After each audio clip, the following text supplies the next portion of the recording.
You gotta go and get angry at all of my honesty. You know I try, but I don't do too well with apologies. I hope I don't run out of time, cause someone call a referee. Y bien, en esta mesa de trabajo estábamos precisamente considerando el rumbo del delito, que es nuestro norte en el año 2017, y trajimos la extranjerización de las tierras. Una preocupación que tiene este espacio es porque si las aguas son argentinas, están en manos de extranjeros. Realmente, si se trata de la anomia, hay que hablar de la anomia, no solamente la que aparece en todos los medios, que me parece perfecto que se la documente, como la trata de personas, como los delitos que ocurren por robo, por tráfico, etcétera, por narcotráfico, pero también el tema del agua debe ser tenido en cuenta. Si ustedes piensan que en realidad planeta como la Tierra, con un 70% de masa acuífera no conocemos aún en el sistema planetario, de la cual solamente un 3% le permite al ser humano nutrirse correctamente y consumir para sobrevivir, porque el otro está ocupado por los océanos, que no es un agua potable, que podrá venir a convertirse, que hay países que están trabajando en esa línea, lo están, pero el 3% del agua es potable. Ese 3% además, no toda está sobre superficie, hay parte de esa agua que es subterránea, o sea que hay que extraerla, y como si fuera poco, además de este pequeñísimo porcentaje, resulta que nos encontramos con la contaminación del agua que es potable, que ya es mínima. Otra de las cuestiones que resaltamos la semana pasada es que, la verdad, Argentina es privilegiada y el continente sudamericano es millonario.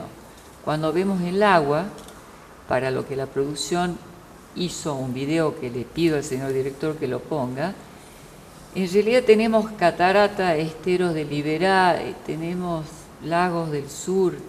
Es inagotable esto de... Viene la gente a la Argentina a ver precisamente todo lo que tiene que ver con el agua.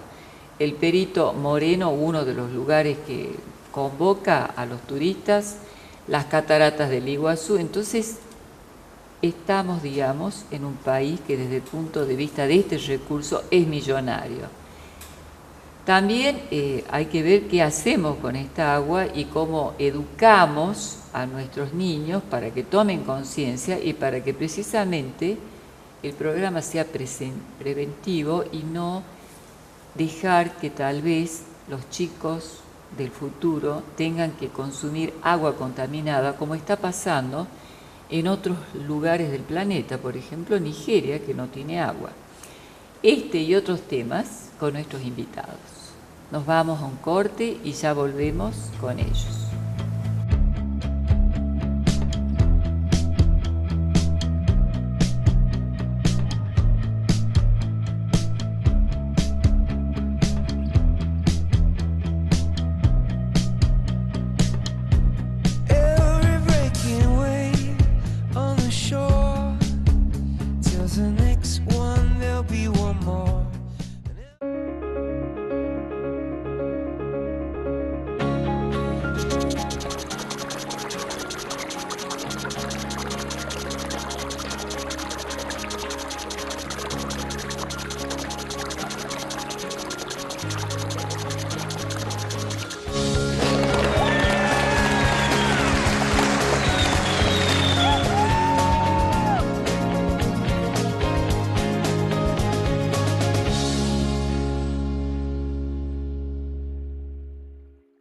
Acá nos acompaña, que nunca se fueron, nuestro querido, estimado ingeniero Fuertes y el ingeniero Omar, también de la Secretaría de Recursos Hídricos, Omar Zapata, y veníamos conversando para nuestra audiencia la semana pasada, acá en estudio seguimos conversando, la cuestión del arsénico y la contaminación y las características que tienen, muy interesante, en Salta, porque si bien Salta es rica, también tiene dificultades que hay que ponerlas en evidencia y tiene soluciones que ha ido dando la Secretaría de Recursos Hídricos, la Universidad Nacional de Salta con sus investigaciones para la contaminación que produce el arsénico, con graves consecuencias el consumo del arsénico en la salud, ¿no es cierto?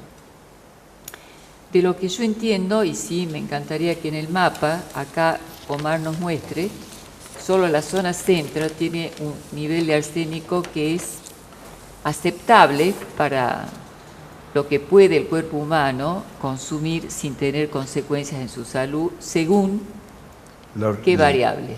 ¿La de la Organización Mundial? No, según la ley nuestra, la 18.284, que es el Código Alimentario Argentino, que ahí nos fija los parámetros, los valores de los parámetros que debe cumplir un agua para que sea potable.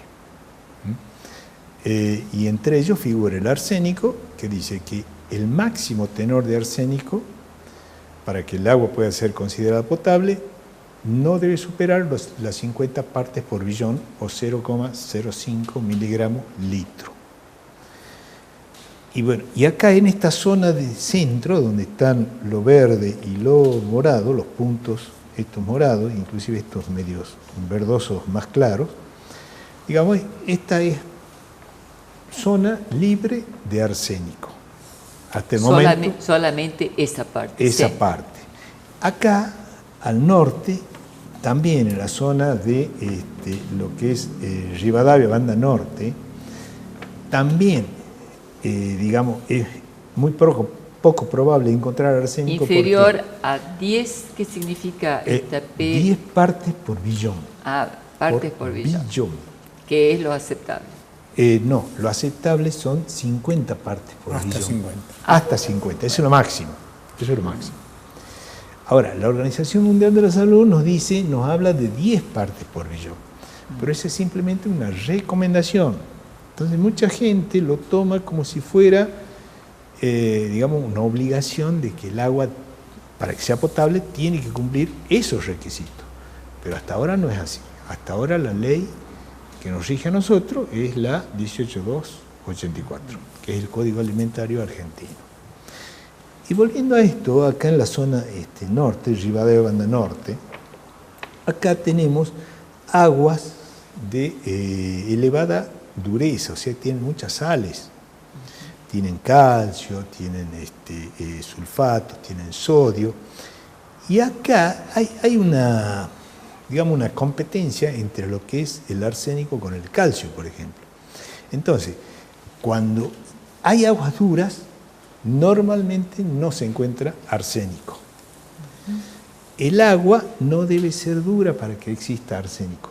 El arsénico es un veneno que no le da ningún gusto extraño al agua, más bien le da un gusto rico. O sea que la consumen y no detectan nada. No detectan absolutamente nada. Pero hay muchos casos acá que se han producido de cáncer y de otras complicaciones, ¿no?, por el consumo de arsénico. Sí, justamente el Instituto Karolinska, nosotros hicimos todo un monitoreo de la zona del Galpón en el 2013, y ahí se asentó el Instituto Karolinska, él tomó como base el Hospital de Galpón para hacer la misma investigación que estaba haciendo acá en la zona de los Andes. La diferencia entre la sintomatología que se presenta es que en la zona del Chaco salteño, justamente porque, digamos, por la existencia de los inmigrantes, que son la mayoría de la gente del lugar. Se supone que es la raza distinta. Sí, es raza. Que puede metabolizar de otra manera. Exacto. El arsénico. Claro, acá, digamos, los habitantes ancestrales de acá del lugar, de tanto consumir, fueron cambiando su metabolismo. Acá los europeos vinieron hace, 200 años, 300 años que están asentados en la zona, no tuvieron tiempo, porque esta gente lleva miles de años en la zona urbana. Acá son cientos. O sea que la sintomatología del consumo es distinta. Es distinta. Acá es donde se presentan los cánceres de piel, La primera sintomatología que se presenta es la hiperkeratosis palmoplantar, o sea que la palma de las manos, la planta de los pies, se le pone como si fuera una tela Tenemos esmeril. una imagen de eso, después la vamos a ver. Es muy interesante, sí. Sí, se presenta como si fuera Ahí está, una en tela pantalla. esmeril. Esa es la zona, Esa es es la la sintomatología del sintomatología consumo, que se presenta pero en esta zona. En esa zona. Sí, en Es esta muy zona. interesante la investigación de estos institutos. ¿Institutos de dónde son? Suecos, Karolinska de Suecia. Justamente había ahí una médica argentina que estaba haciendo una pasantía, está haciendo un doctorado ahí. Y bueno, esta gente forma parte de lo que es la mesa de arsénico que hemos formado acá en la provincia con las universidades. Ahora, me parece que es muy interesante, volvamos acá a nuestra mesa de trabajo, lo que ustedes han preparado para el programa. ¿Cuál ha sido la respuesta de la Secretaría de Recursos Hídricos para esta dificultad que es la del arsénico en la zona donde hay más saturación en agua, verdad? Sí, digamos, en el COIFE, en el Consejo Hídrico Federal, se hizo un mapeo y hay 18 provincias con problemas de arsénico. Entonces, esto que decía Omar, de pasar de 0,10 de 0,50 a 0,10, evidentemente nos dieron un plazo de 5 años, ¿no, Omar? 5 años. 5 años.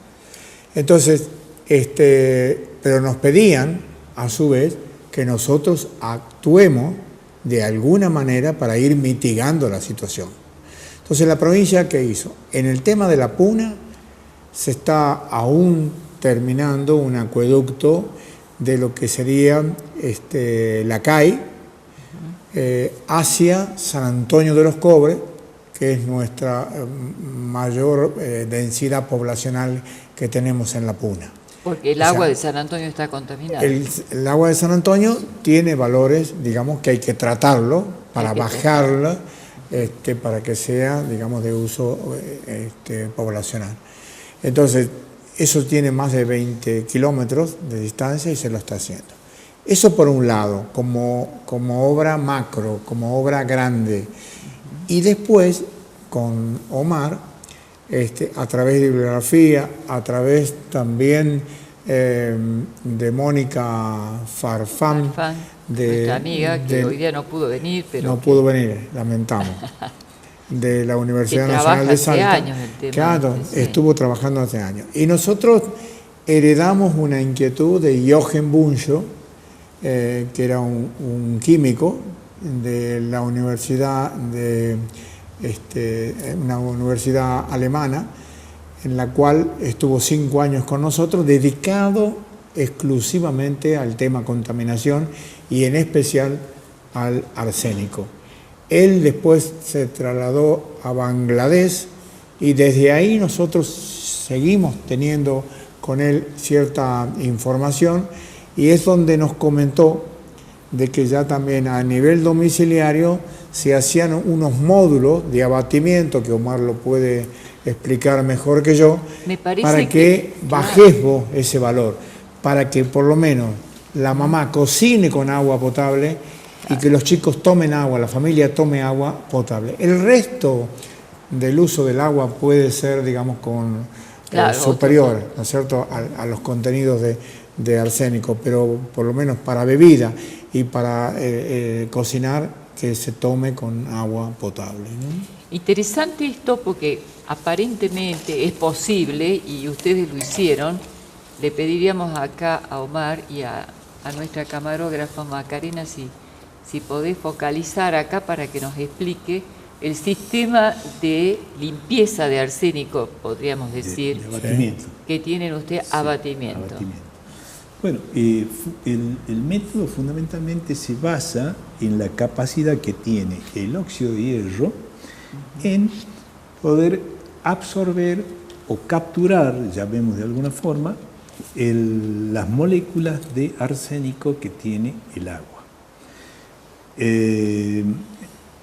Entonces, el arsénico es capturado por las moléculas, por las partículas de óxido de hierro. Que serían las que están acá arriba, ¿verdad? Claro, que es lo que está En acá esta en línea rojo. colorada. Y por el pasaje del agua quedan retenidas en La arena. la arena, que actúa como un filtro.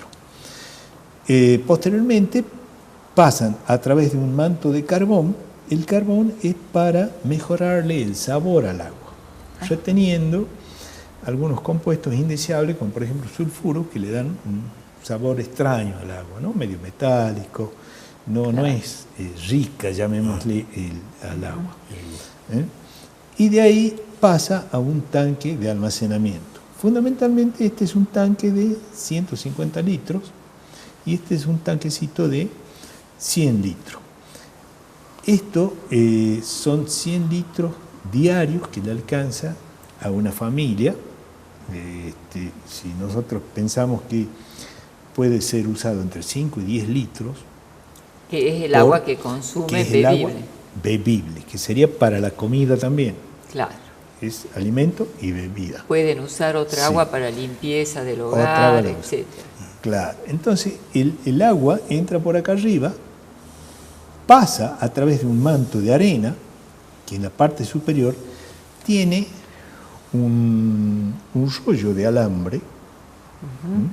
Es el alambre más común. ¿Por qué? Porque ese es fácilmente oxidable. Entonces se oxida con mucha facilidad. Inclusive nosotros antes de colocarlo lo oxidamos parcialmente utilizando líquido limpia cañerías. Qué interesante.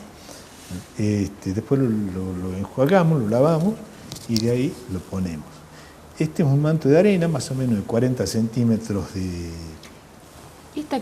espesor. Que pusieron acá abajo, a donde ustedes dicen piedra, ¿qué tipo de piedra? Es la piedra común, más o menos de un diámetro entre 2 a 3 centímetros. Eso sirve de lecho de sostén, porque por ahí sacamos un caño perforado, que es que posteriormente alimenta al tanquecito de almacenamiento. Acá tenían ustedes unas imágenes que son muy interesantes, porque inclusive lo adaptaron a las escuelas, o sea, Sí. estaríamos hablando tal vez Este es para, digamos, de algo un ya poquito son más dos. grande, ¿no es cierto? Sí. Que donde usan, y es posible también suministrar agua en los establecimientos educativos. Claro. En el anterior, el domiciliario, estamos hablando de un tanque de 150 litros y un tanque de almacenamiento de 100. Acá estamos utilizando tanques de 600 litros y este tanque de almacenamiento tiene 2.750 litros. Este tanque, el primero, es por donde ingresa el agua, es el que actúa como filtro de arsénico, o el tanque de abatimiento de arsénico que le llamamos nosotros. Y el segundo actúa como un filtro biológico.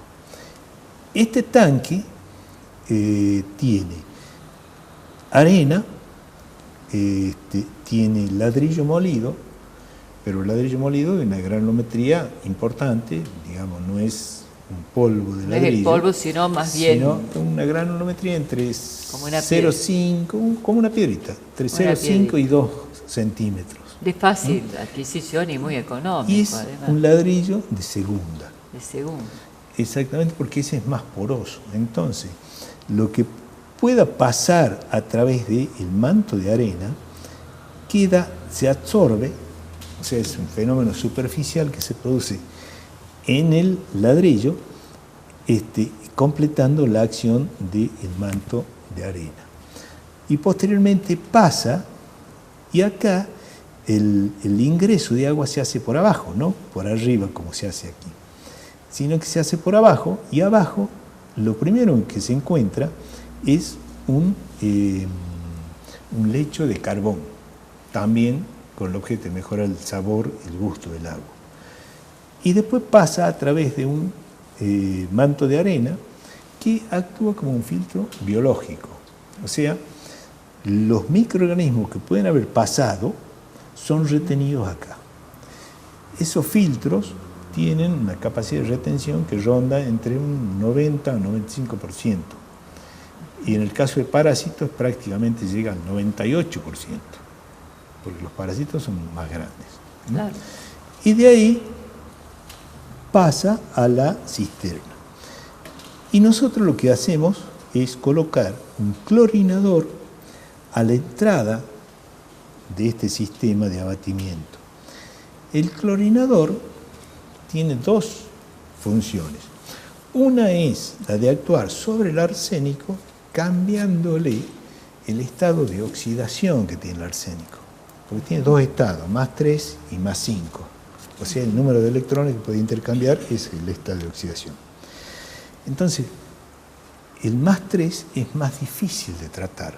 Entonces, con el cloro del hipoclorito de calcio que estamos usando, lo pasamos todo a +5, que es más fácil que sea retenido por el óxido de hierro. Y a su vez actúa también como un desinfectante del agua, el cloro. Muy interesante.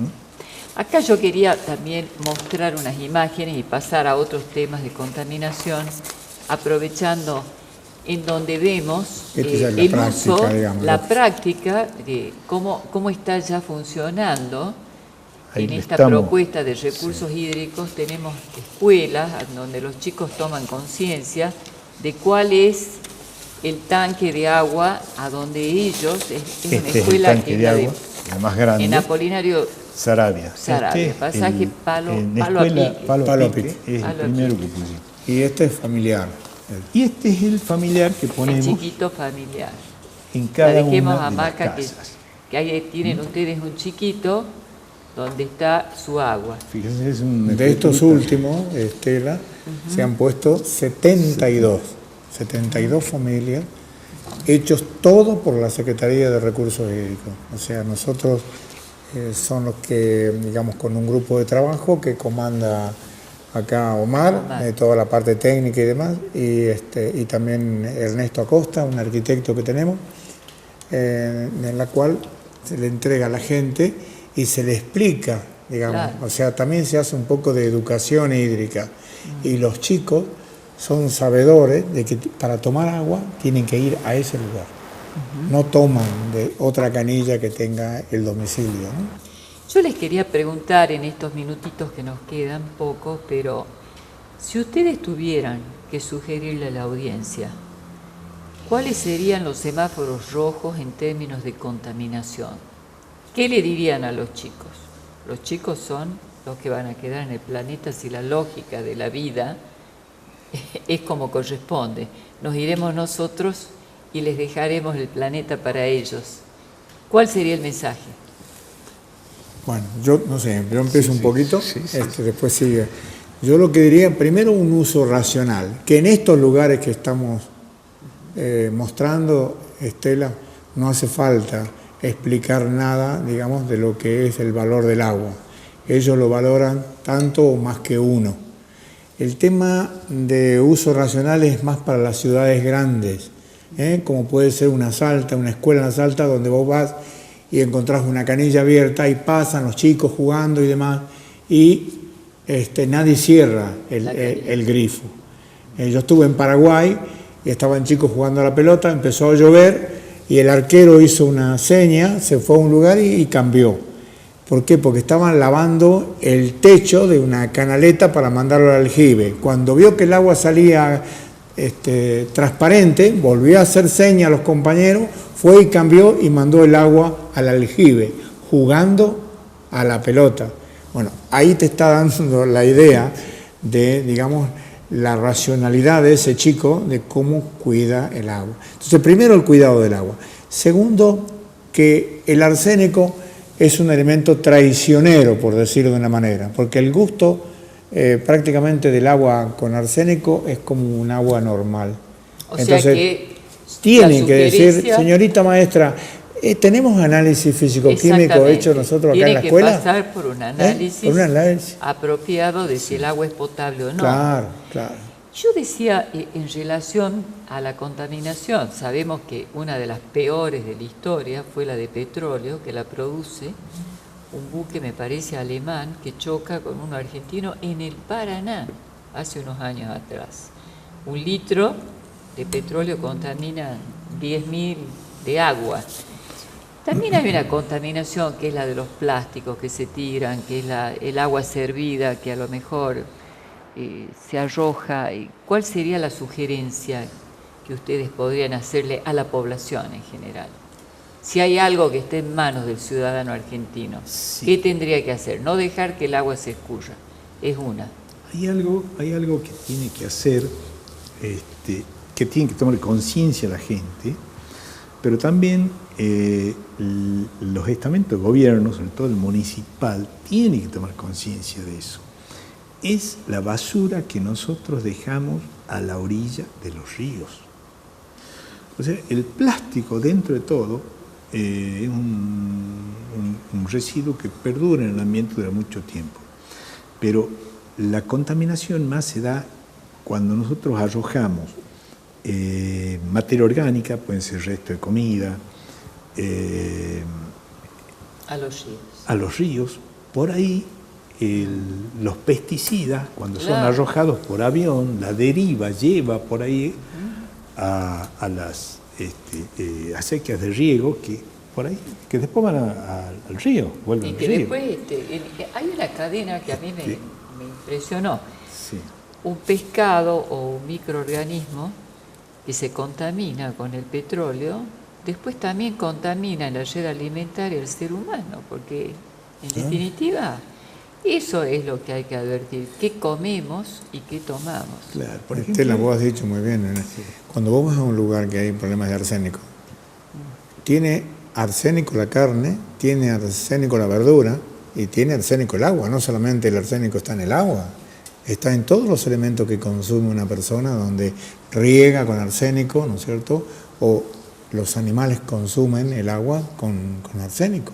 O sea, realmente es un tema delicado que va mucho más allá de lo que nosotros estamos haciendo. Esto tiene que tomar conciencia toda la sociedad. No hay ninguna Secretaría de Recursos Hídricos que pueda abordar un tema en forma integral sola. No, esto lo tiene que a través de tu medio, por ejemplo, que es importante porque podemos llegar a la gente de la provincia, que si no sería imposible por parte nuestra, ¿no es cierto? El tema de educación hídrica nosotros lo tenemos y bueno, también es una forma de colaborar, pero es la sociedad, porque lo que más se ve también es el tema ambiental. Yo no sé si vos has notado que en muchos lugares donde antes teníamos poblaciones o barriadas limpias, hoy dejan mucho que desear a través de los micros basurales. Y esos micros basurales, como decía Omar, son los que después los lixiviados y comienzan a contaminar el agua. Y otros temas, ¿no?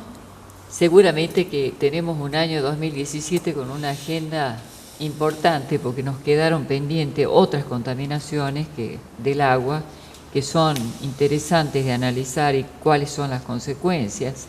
Sustancias radiactivas, plomo, la contaminación en general en la Argentina, de los ríos, en fin.